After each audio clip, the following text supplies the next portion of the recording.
Hey everyone, welcome back for another deep dive. You guys sent in some really cool stuff for this one. We're diving into Interpol this time. Yeah. Their album Antics is turning 20. Can you believe that? 20 years. And to celebrate, they're doing a full album anniversary tour. Oh, wow. Which is really cool. I've noticed that's kind of a trend these days, you know?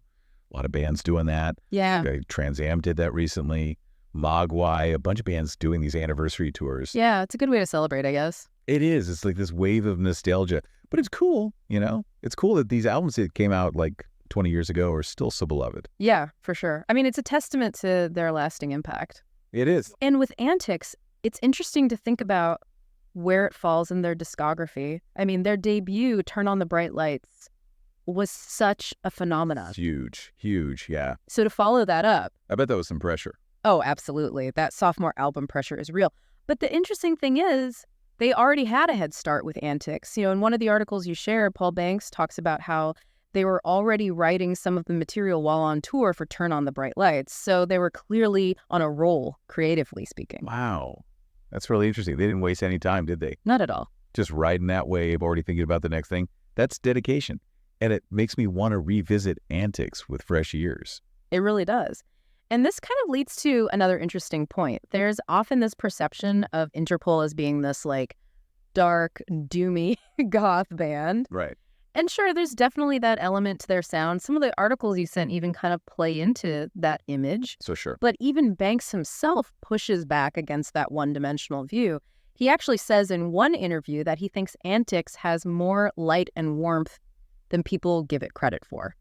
You know, I can kind of see that. Right. Like when I think about some of the tracks, like Not Even Jail or Narc, they have this energy. It's not exactly like upbeat, but right. There's a certain drive to them. Yeah, it's more of a swagger, you know, a confidence that goes beyond just gloom and doom. And you have to remember, they were very aware of that sophomore slump pressure. Yeah. But instead of letting it stifle them, I think they used it as fuel. Yeah. I mean, that makes sense, right? You have this massive debut. Everyone's watching to see what you'll do next. It's a lot to live up to. Absolutely. And that's where I think their experience on the Curiosa tour comes in. Curiosa. And imagine touring with The Cure. Wow, that's huge. Talk about a learning experience. At that point in their career, too. Right. What a proving ground. Right. Speaking of The Cure and Antics, did you see that part in the article about the football matches between the bands? Oh, yeah. I love that detail. Daniel Kessler, their guitarist, was talking about the camaraderie on that tour and the intense football matches. It's just funny to imagine, you know. So much for the brooding rock star image. It makes you wonder, did they ever have to stop a match to save that puppet from the evil music video?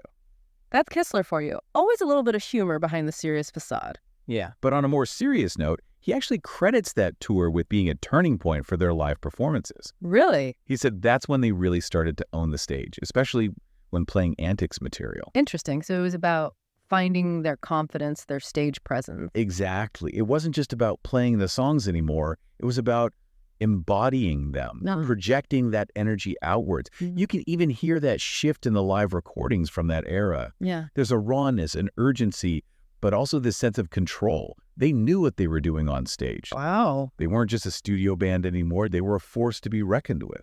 That's awesome. That visual of them owning the stage really adds another dimension to the music, doesn't it? Speaking of adding dimensions, one of the articles you shared really dug into this whole concept of B-sides and used Direction, you know, that gem they included on the Antics reissue as a prime example. The article even posed the question, are the B-Zeros the last great era of the B-side? What do you think? It's a fascinating question. Direction itself has this really interesting backstory. The article mentions that Paul Banks recorded it after a night out without sleeping. Talk about raw energy. Wow, no kidding. Yeah. And it ended up on the 6 Feet Under soundtrack, right? Not bad for a track recorded after a night out. It really highlights that creative spark, that anything can happen energy of that era. It does make you wonder about the magic that can happen when inspiration strikes. It's a reminder that sometimes the most spontaneous creations can be the most powerful. It's a shame that B-sides have become somewhat of a relic of a bygone era. I agree. It's like back then, getting a new album was like unwrapping a present. And those B-sides were these amazing bonus tracks, these hidden gems that added even more depth to the album. Like with Direction, It's not just a throwaway track. It's a fully realized idea that adds to the Antics experience even 20 years later. Right. And for Interpol, a band that clearly takes their craft seriously, you can tell these B-sides weren't just afterthoughts. They were a chance to experiment, to explore different facets of their sound, to give listeners something extra. And that evolution, that constant exploration is what makes them so interesting to follow as a band, would you say? Definitely. Speaking of evolution, you also sent us some exciting stuff about Interpol's current projects. They're working on new music, right? They are. And get this, they're leaning back into their rock roots. Paul Banks even used the word rock to describe the sound.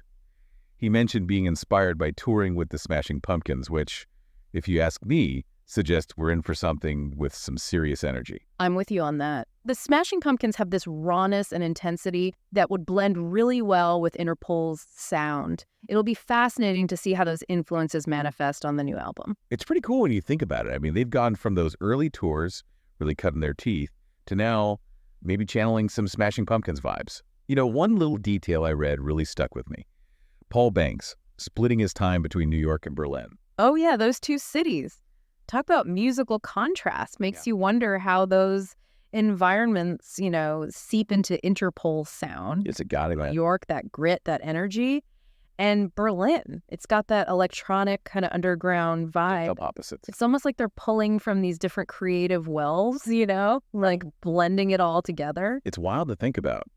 Their own history, who they're working with now, even the cities they're living in, it all feeds into the music. Makes me even more pumped to hear the new stuff.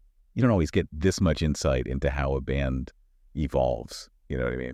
No, you're right. It's pretty special. And for a band like Interpol, known for such a specific sound, seeing how these experiences shape their next chapter, it'll be fascinating. It really speaks to their artistry, I think. After 20 years, with Antics being this landmark album for them, they're still finding ways to keep us on our toes. For sure.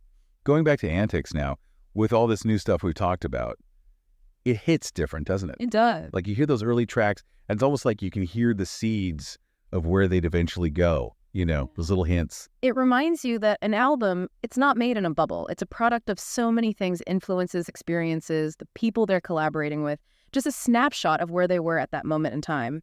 And with Antics, Interpol, they gave us a glimpse into their world, a world that's still, growing and changing and surprising us. I love that. That's a great point to end on, I think. Yeah. We went deep on Antics, the story behind it, and even got a sneak peek at what might be next for Interpol. What a trip. It's been fun, and hopefully for everyone listening, this deep dive gave you an even deeper appreciation for this album. Yeah. And maybe sparked some curiosity about what kind of sounds Interpol will explore next. Who knows? One thing's for sure, with Interpol, it's always a journey worth taking. All right, everyone, until next time, keep those ears open and those turntables spinning.